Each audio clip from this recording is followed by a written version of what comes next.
Hi, it's Dr. Games, and I wanted to show you how I use this scan and cut to do some really cool special things with presents. And in this particular case, I'm going to show you how you go about making really nice individualized tags that look really awesome. So here we go. So what I've done is I have taken and printed individualized little name, and I came up with this kind of holly design with just a circle and a kind of a squiggle shape that looks like a holly leaf.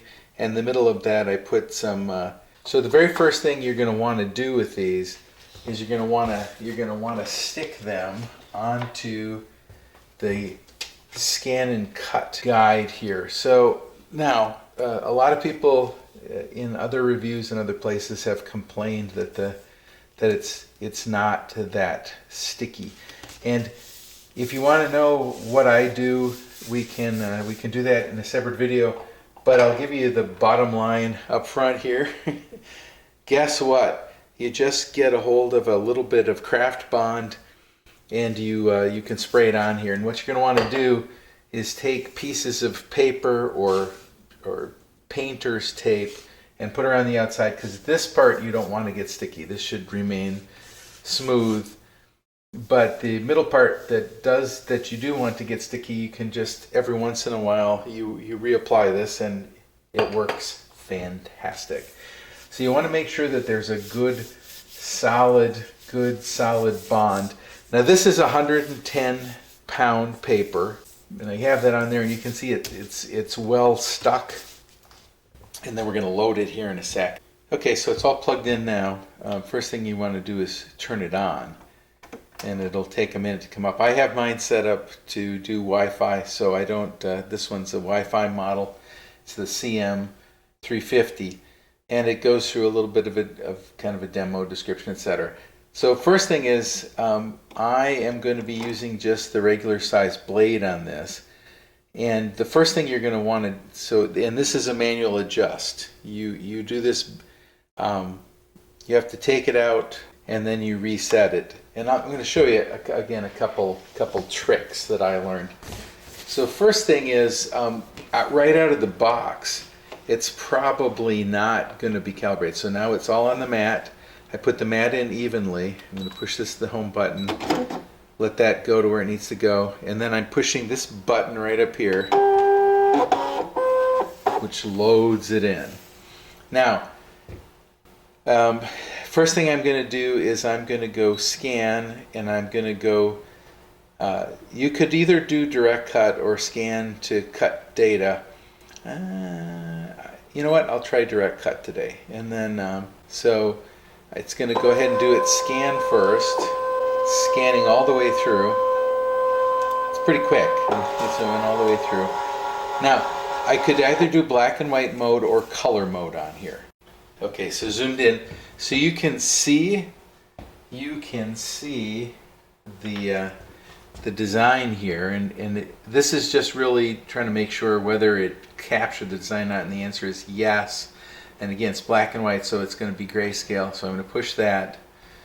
Then I'm going to, and if you can see, it's got the black outlines around the outside of these things. So each one of these is going to be individually cut out, and it's essentially perfect already. So we'll go ahead and do preview.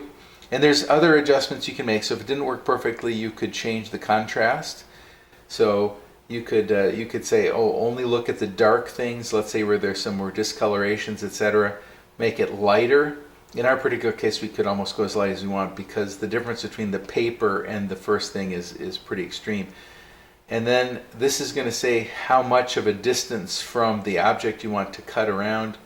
And then there's other shapes. So if I wanted to do, let's say I was doing scrapbooking and I wanted to do a particular shape for everything, it would do that.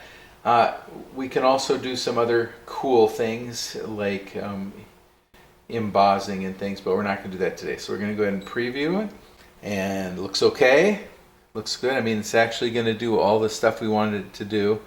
All right, it actually looks perfect.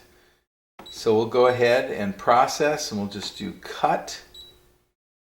And it says it's going to take about 3 minutes, and I believe it. Now, one thing about this is I know that for this particular kind of paper that I need to set this blade at its level of sharpness and dullness to 7 to do it.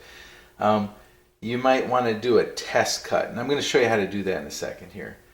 But I'll come back when this is all done, and I'll show you what the results look like.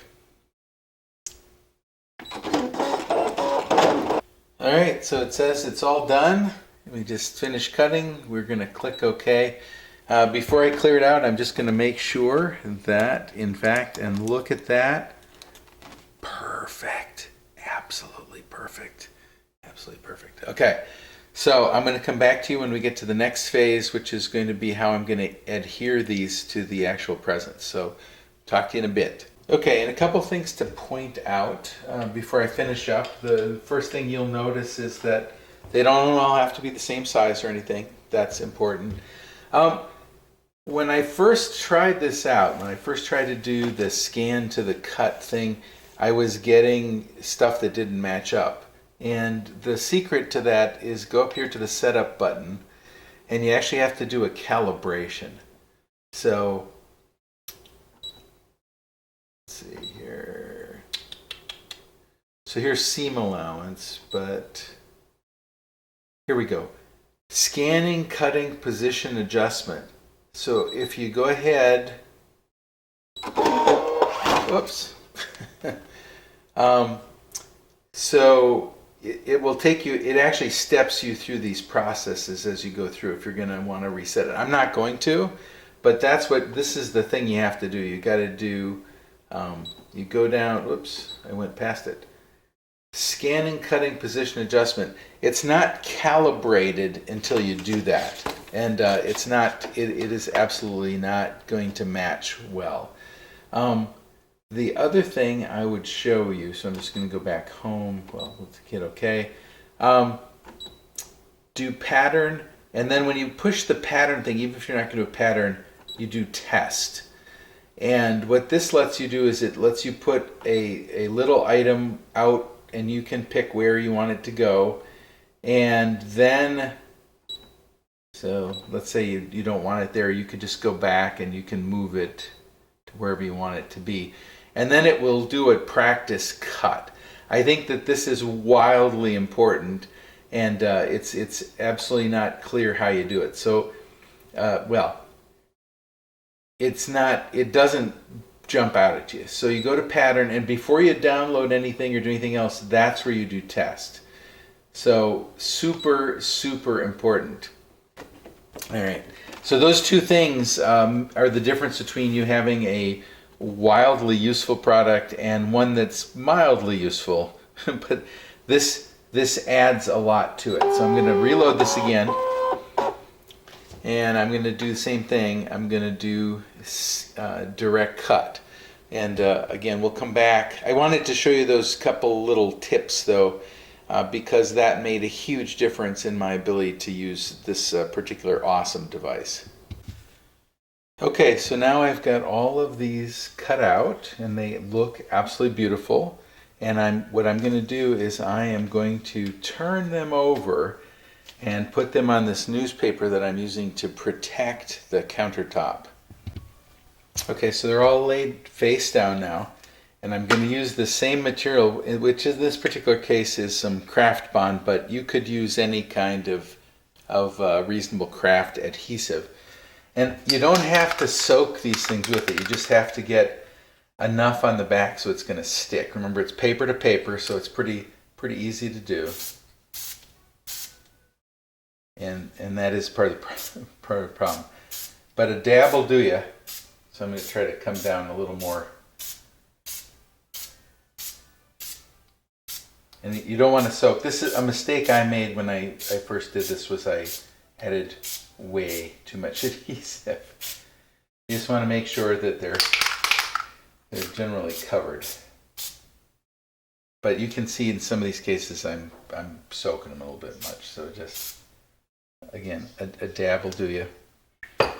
And at this point, you can either use a pliers, or not a pliers, but you can use a tweezers to pick them up, or you can do it with your fingers, depending. In my particular case, I guess I'll do it with my hand. So let's see, what's the first one we got here? There's one for Ann, and here's one for Chris. So let me go get a package for Chris. And here it is right here. And I just put it on, and ta-da! It's now this wonderful labeled Christmas present. And I mean, it looks super cool, very professional looking. Just something if you have a scan and cut that you can easily do to add a layer of class to your presents. And it's very easy to do. So hopefully that's helpful. I hope that you all have a blessed, restful, healthy holiday season. And if you enjoyed this and this was useful to you, please subscribe. Also, if you've got comments for me, just let me know down below, and I will answer what questions I can, or even do another video if there's something to explain. Thank you so much, and have a great day.